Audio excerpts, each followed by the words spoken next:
Yeah, there was one here. There was one down low. And this guy's right in the middle. This is stupid. Where is that one? Way up the creek. That sounded like hi to me. Down the push comes to shove. I'm climbing over you to reach the top. 'Cause I want everything and nothing at all. Yeah, I want everything and nothing at all. 'Cause I want everything and nothing, nothing, nothing, nothing at all.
Dip.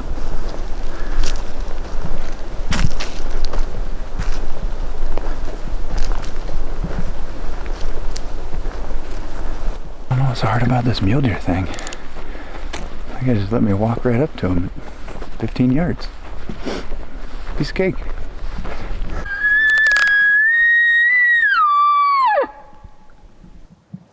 September 25th. Happy birthday to my big sis.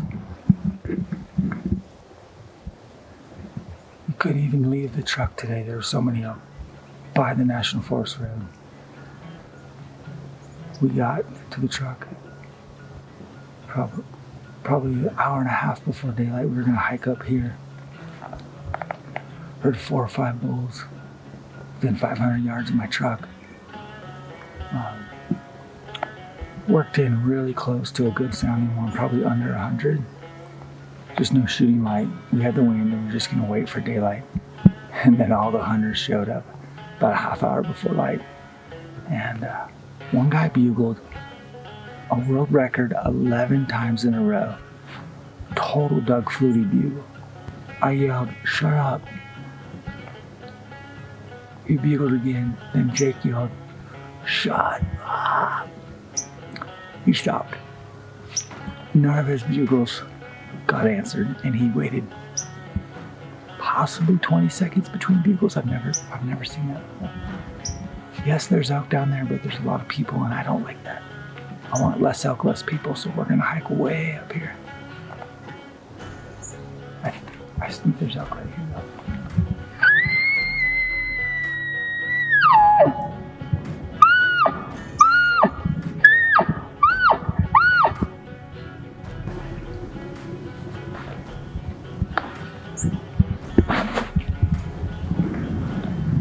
Onward, upward.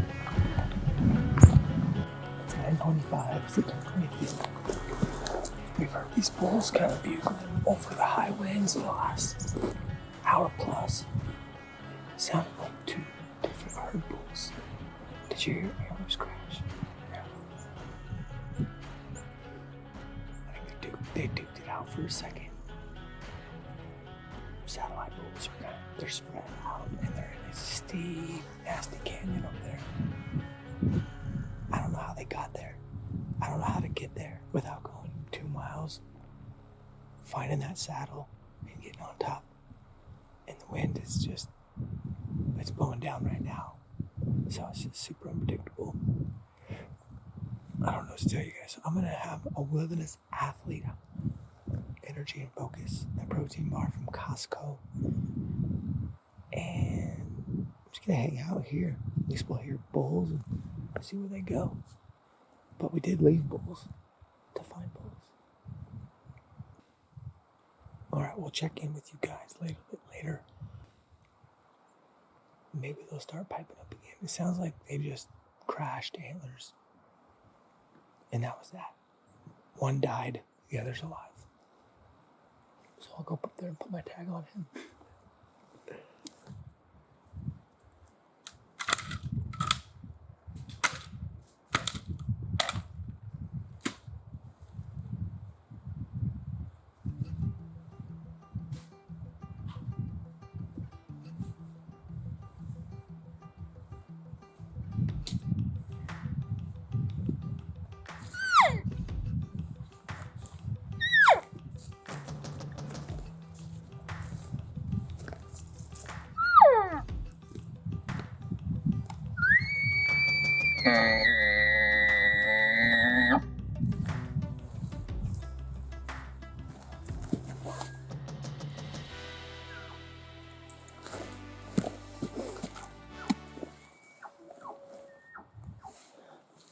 There's two.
saw the bull raking when I was really close, when you heard us close.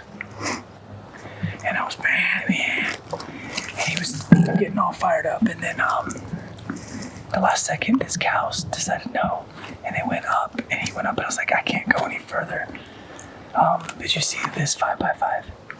Yeah. Okay, did you get him on video? Oh yeah. Good. You like went into the trees. And he came around. And he came out.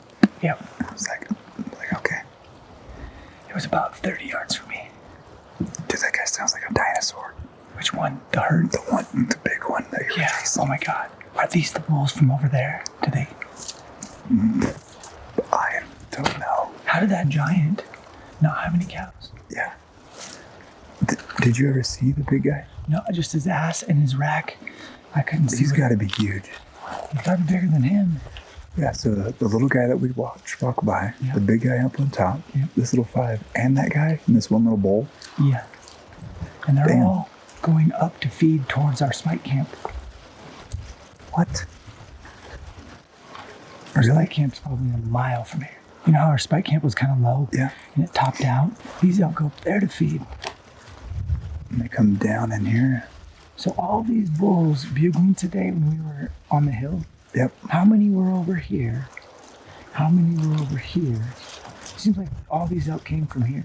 Let's see, we heard. This guy, the first one we saw, he came out, Yep. went up, and dude, I thought he was looking for cows. Like, I'm a bull, I got cows, you're Yeah. a giant. Come eat me alive. He just went straight up and stayed up top. Yeah. And I thought these two were gonna fight the giant and the giant. Yep. And then the dork wallowed up bull. And then that 5-point, which he fooled me. I made a move, a pretty aggressive move, like wide open. Yeah. But I knew if I got over enough, he couldn't see me. And when I got over there, he wasn't there. And then I hear, shh, shh, shh. And I'm like, first thing I thought was you were coming up to me. And I was like, no. And I look back and you're there. I'm like, I look and he's 30 yards broadside looking at me. And I was like, but he's pretty small. Yeah. So today, at least 2 on that side, up high. 3, 4, 5, 6, just right here. Just right here. Not counting the 2 over there. It's a good day. Dude, that was insane. It got close. I like this evening. I can push the limits the last little bit. But man, if I would have got a shot, my heart rate was 170 going up that freaking mountain. I went way up there. Yeah, I heard you keep going, and I'm like waiting. I'm waiting for like that whack. Yeah, Like, come on. When he went quiet, I bet Jake thinks I just shot him, but I didn't. I heard you cow call, and I'm like, oh, because I thought you were stopping He him. was ready to fight, man. Dude, it sounded like you guys were having a grudge match back there. He let me get pretty close. Baseline pants, those are the best. Make firewood in them. Exactly. September 25th, 925.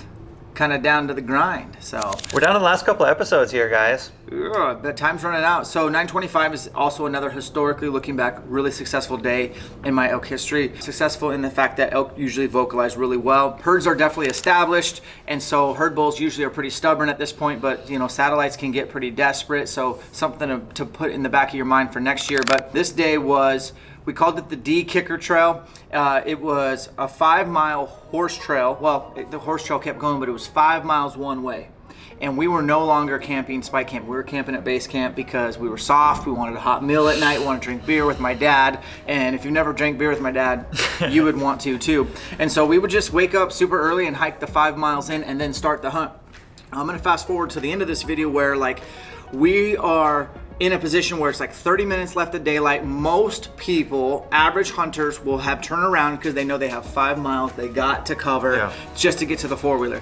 And I said, Jake, this is the last 20 minutes of daylight is the most important. This is where we're gonna press even further. And the bulls were screaming. We got up and got that pretty big 6-point. He was only 150 yards out in front, but he seemed to have like a mission. He was headed somewhere and he was bugling back and forth with this giant bull up top. He was trying to get in front of, in between those two or in front of them, and the topography was kind of a valley floor, and there was nowhere to really hide. So we kind of, once he cleared, we moved up, we started vocalizing, and then that, I think he's a pretty wallowed up 4x4 came in, and he was within archery range, but I didn't want to shoot him because I had a few more days left, and I would have shot him on the last day, or the last day, and you need to know where you are on your standards. I'm definitely wanting to knock down another bull, and I'm not a trophy elk hunter. I like killing elk, doesn't get old to me. Hashtag doesn't get old. So he comes in, we pass him, Jake gets epic footage, and then another 5x5 comes in, and he starts raking a tree, and I got a small patch of timber with about 100 yards,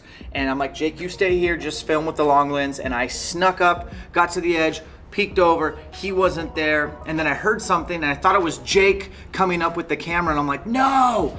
And I look back, Jake hasn't moved, and I'm like, uh-oh. And then I look, and the 5-point actually went around the trees and staring at me, under 20, just like staring at me. And by the time we met eyes, he bolted. I would have shot him.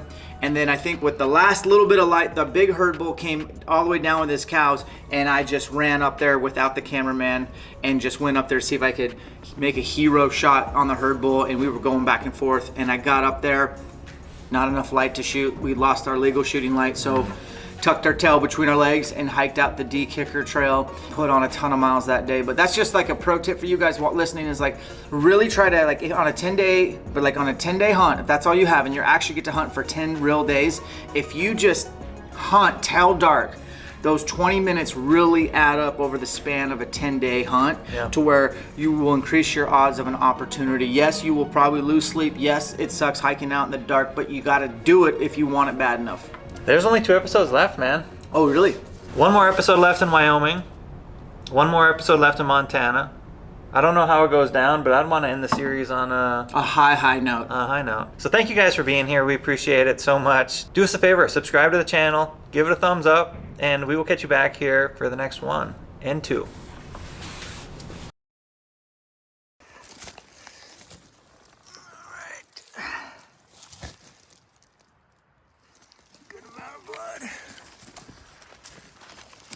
Oh yeah.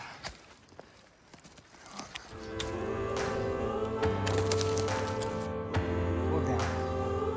Pull down. The hunting we will go. The hunting we will go. A hunting I think I got a 5x5.